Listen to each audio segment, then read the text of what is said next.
Hi everyone, welcome back to another gameplay of PTD6. So in this video I'm going to show you the brand new advanced map Dark Path on Chimps using a black border strategy. So that means completing Chimps in one go without ever resetting into home or retrying a round. I will be going without any heroes, so that's why I have equipped Benjamin here. So this is going to be a strategy that anyone can follow, even super beginners. You're not going to need to use heroes' abilities or any specific heroes that you might need monkey knowledge to unlock. So yeah, hope that this can be helpful. Of course, you can still go with some heroes if you have them, like Etienne, Obin, or Quincy are very useful here. But yeah, this is going to be a run without any heroes. You want to start by placing that monkey right here on strong, closest to the left, to the top, and with the range just cutting in half this position here of the ice. Then you want to place a sniper right here, closest to the top, to the right side. Don't place it centered, so don't place it like this. Place it like a little bit closer to the side, and this should be enough. Also strong. For this sniper, you don't need pixel perfect placement, so around like this area around here should be fine. And yeah, you can pop all these balloons quite easily. And then around 7, just make sure you drop another that monkey closest to the top, to the left on strong. And yeah, you shouldn't need any micro here in the early game other than in round 9. So it should be pretty easy.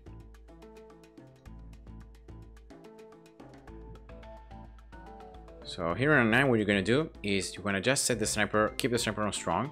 When the first balloon reaches the inner part of the circle, that's when you want to switch it to first. Here we go, just like that. And then you can place the druid right there, closest to the bottom, remember, and then that's it. So that's all it takes. Then set back the sniper to strong, leave the druid on first actually, and you're good to go. So round 9 is the only round where you need some micring. Other than this round, then the rest of the rounds should be pretty straightforward. No abilities usage, and very little RNG. Very little RNG. So yeah, I hope that this can be a useful guide. A little bit different than the usual ones. You know, most guides, if not all of them, have heroes. So yeah, I hope that with this you can have kind of different approach to the game. And considering this is an expert map, it's an advanced map, you know, I'm pretty happy about this strategy working out. I will be using the Apache Prime as my main source of damage, then the Perma-Spike as just for the last like 10 rounds to have a little more damage. And yeah, then I will be using a bunch of other kind of supporting towers and towers that are gonna have utility. So now what I'm doing here is I'm getting another druid closest to the bottom to the left on strong 0-1-0, and then I'm upgrading the other druid already placed 1-0-1. And this should be enough until you can actually afford the druid of the jungle, so a 0-3-0 druid.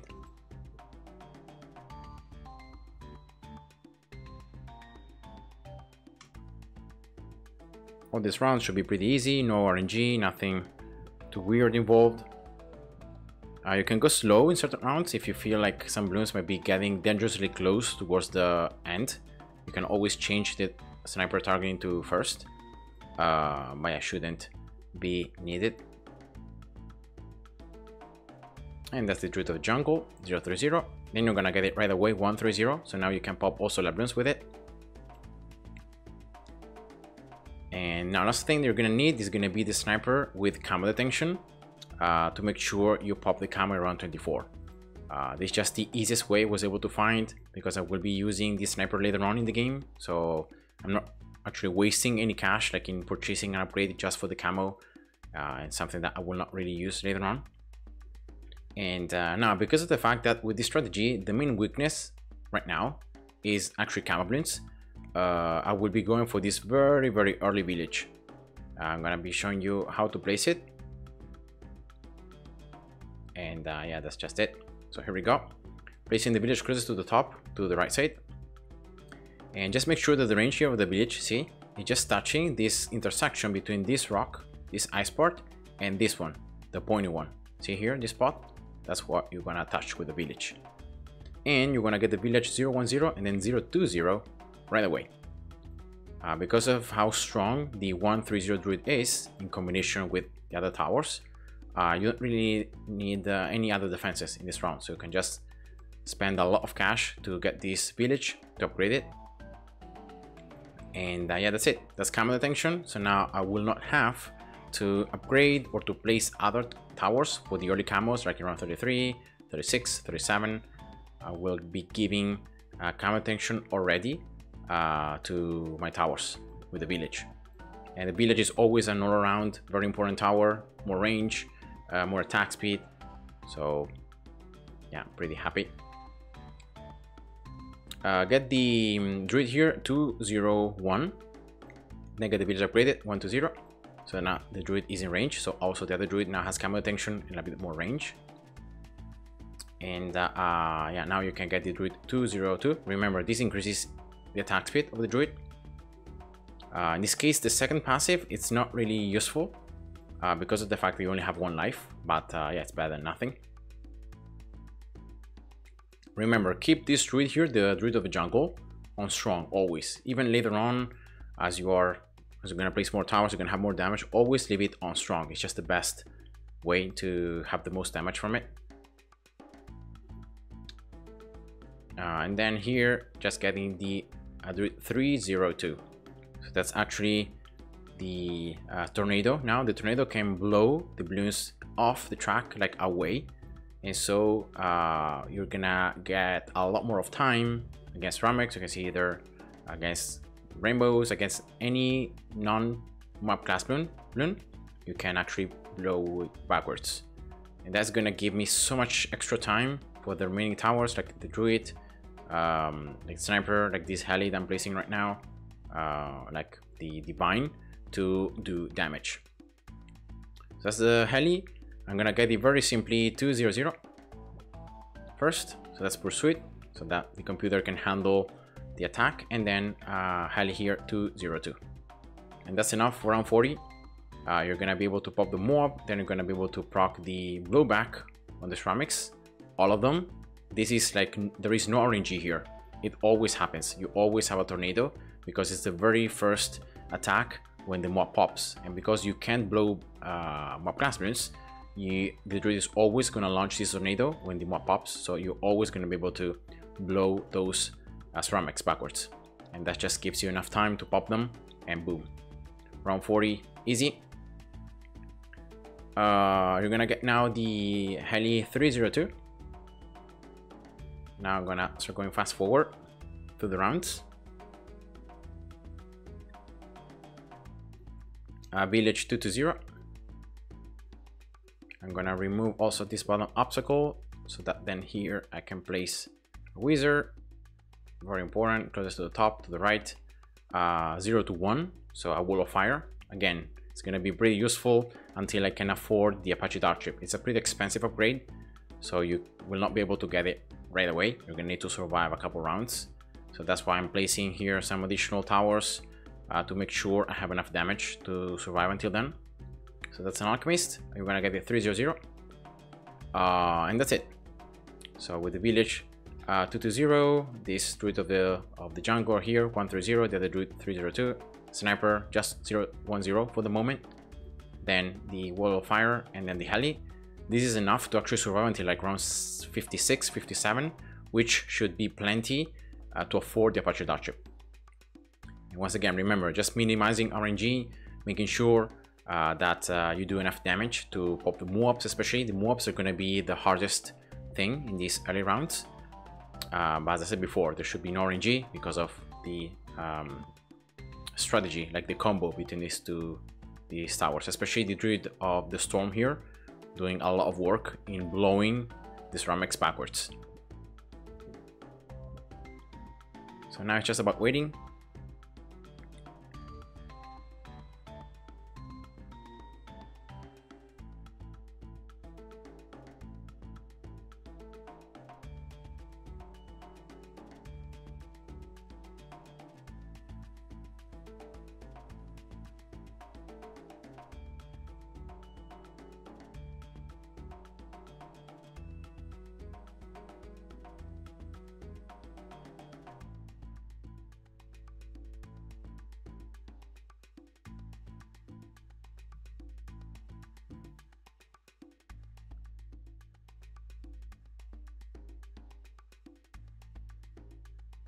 can see here around 54 is the very first round where the mobs can actually push a little bit more forward. So you have them like going in almost all the circles before they leak. But once again, that shouldn't be a problem. And here we go, around 55. You should already afford the Apache Darkship. You can still survive a couple more rounds without getting the upgrade. But yeah, just get it. And now it's the machine gun plus the missiles. And the heli is much stronger.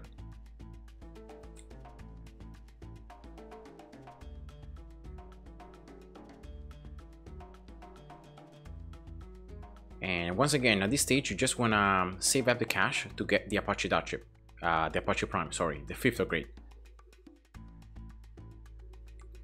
In some scenarios, going for the Alchemist, for example, 320 could be useful. And it's something that I'm actually gonna go with, because it's gonna make the buffs last longer, the Brew and the Mexodip. And it also removes Fortified from the balloons. Remember that the Alchemist can attack a couple times, here, and there. So yeah, it's better than nothing. And plus, you're making your heli a little bit stronger. It's not really that much because of the fact that you consume the Alchemist buffs very, very quickly. But yeah, for those few attacks that where you have them, you can do more damage. Round 78 as well has the second Ceramic Rush that is camo. Now you don't really need this Wall of Fire to do more damage to those, to the second camo rush. So again, just leave it 0 to 1. And that's it. Nothing else is needed.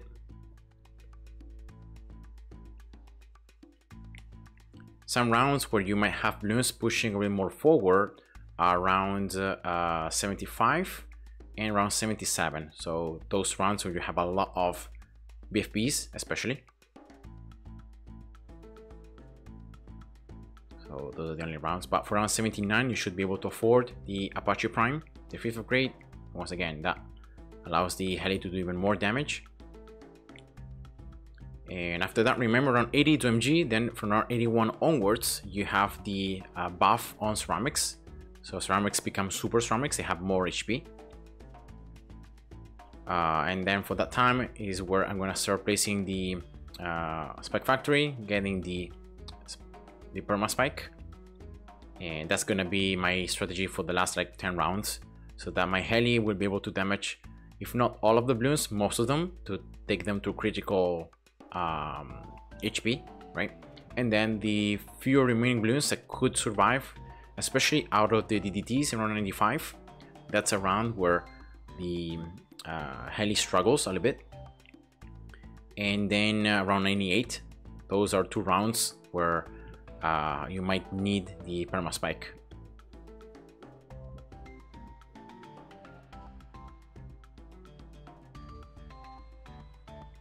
But yeah, that should be it. So again, at this moment, you can just skip the video until around 79. Nothing will really happen.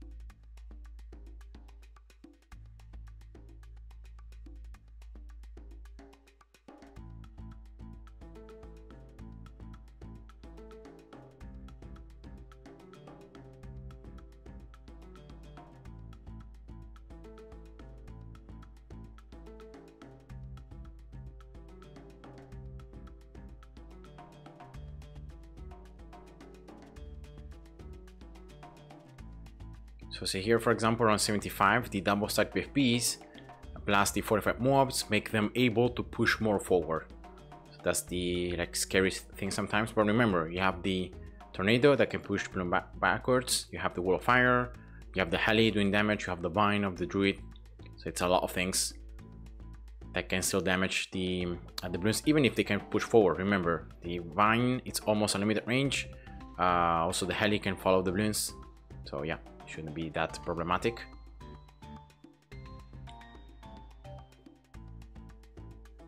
Around 78.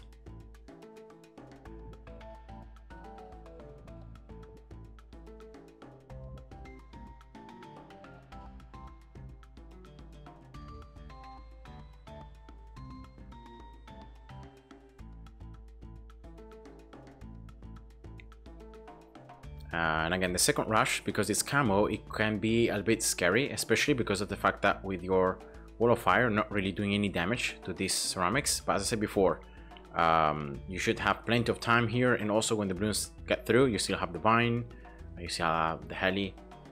So you can see right here around 79, and right before on 79 ends, you get so much cash from popping all the regrows, these BFBs, that yeah, you get a ton of it. So here we go, that's the Apache Prime.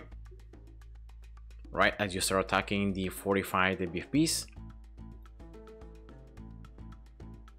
And yeah, remember, at this moment you don't want to really do anything else. You don't want to upgrade the alchemist or do anything like that. You just want to get your spike factory, place it as far away as you can. So I'm gonna place it, I don't know, around here, and boom, just getting the bottom path, get your Perma-Spike. I'm also gonna get here an alchemist 200, so that I can give the Mixodip to the spike factory, and most of these spikes should be able to pop labyrinths. I don't know if all of them will be able to pop labyrinths, but most of them should.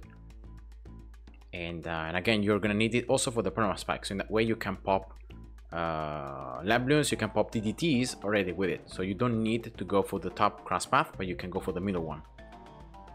So that's like a trick that I've known, and I still think it works, because you can see that the Perma-Spike has almost constantly the Mixodip icon on top of it. So all these spikes that are dropped have this ability to pop labyrinths, and therefore to pop DDTs.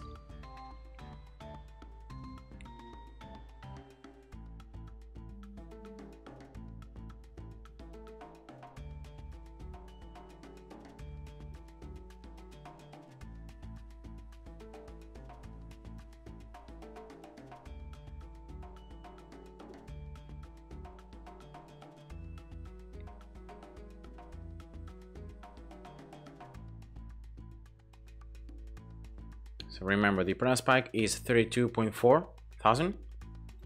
You should be able to afford it like in around 94, something like that. No, wait, even earlier. Should be around 92. So you can see their DDTs, how they can push a lot more forward compared to the other balloons. So that's why I'm having this extra line of defense right at the very end of the map. So this Perma-Spike, you're gonna go for the middle cross path here. Remember, more attack speed, so more spikes placed down. Then whenever you can, just get the brew here for the alchemist, and now you start getting all the spikes stored up, right, saved, and doing a lot of work. For these DDTs especially, see that you can pop them already, so you don't need anything else. You can already have the perma Mixodip effect, you can pop labyrinths, DDTs, so forth. And yeah, now I'm gonna get this alchemist 420, right, buffing the heli even more. I'm gonna get this druid 420. Now this upgrade has been buffed. Now you can pretty much freeze all the balloons at 100% with 100% chance. So it's very useful once again as stalling and as to reduce the speed at which ceramics can push forward. And again, this round, don't worry, you have the Perma-Spike pile that can handle all these DDTs, all these balloons. Now I'm gonna very simply get this sniper upgraded to main Moab. That is gonna again stall the balloons a bit more, it's gonna give me more time. And you're also gonna go for the shrapnel, so in that way you can stall more than one balloon at each time. So this allows you to stun multiple balloons, and so again it's pretty useful for that reason. Because I had to go for the middle path, I can now go for the top path in this way and exploit this interaction. Yeah, I'm gonna go for this wizard here, 032, also being able to damage DDTs around 99 especially. But yeah, shouldn't really be that important, and at this stage you can go for whatever you want. You can go for a blue gunner, you can go for another sniper, you can go for whatever. I'm not gonna really use anything of this cash, just to show you that you have enough defenses, but that's the idea. So can I go for an MAB? 45 DDTs, and that's the BAD. So that is the Black Border run here on the new map, Dark Path, with no heroes. I hope you guys enjoyed it. Thanks for watching and see ya. Bye bye.